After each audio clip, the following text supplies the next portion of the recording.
মহালয়ার সকলকে শুভেচ্ছা। আজকে আমরা সকালবেলা মহানন্দা ঘাটে এসে পৌঁছেছি। এসে আমি একটা অবাক জিনিস দেখলাম যে এখানে তর্পণ করার জন্য মোমবাতি ধূপকাঠি দেওয়া হচ্ছে। আমি একটু কথা বলে নেবো দাদার সাথে। দাদা, তোমার নামটা কি দিব? আমার নাম উৎপল ভট্টাচার্য। উৎপল ভট্টাচার্য। এটা কী উদ্যোগ এবং কেন? আমাদের এটা হচ্ছে উত্তরবঙ্গ পুরোহিত উন্নয়ন সমিতি থেকে এটা প্রত্যেক বছরই করা হয়। আচ্ছা, যে আমরা পুরোহিতরা আমরা এই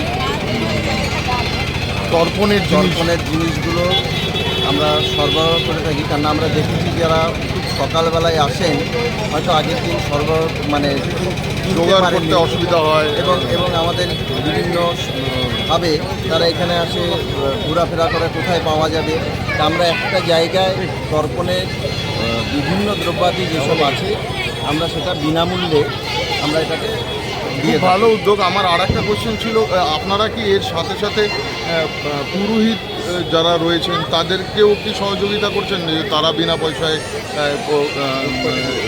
তর্পণের জন্য কিছু করে? না, আমাদের যারা এখানে খালি মোমবাতি ধূপকাঠি এটা একটা ভালো উদ্যোগ। হ্যাঁ, আমরা এটা যেটা করছি সেটা কিন্তু উত্তরবঙ্গ পুরোহিত উন্নয়ন সমিতি থেকে করছি। এটা আমরা কেউ ব্যক্তিগতভাবে করছি না, সমিতি। এবং যারা এখানে এটা শুধু শিলিগুড়ির মহানন্দা ঘাটেই হচ্ছে? শুধু মহানন্দা ঘাটে হচ্ছে, আমাদের অন্যান্য ঘাটেও এই পরিষেবা আছে, কিন্তু আমরা এখানে বেশি জোরটা দিই। এবং আমাদের উত্তরবঙ্গ জুড়ে যে আমাদের সদস্যরা আছে, বিশেষ করে শিলিগুড়ি এবং তার পার্শ্ববর্তী অঞ্চলের সকল সদস্যই কিন্তু আমাদের সদস্য।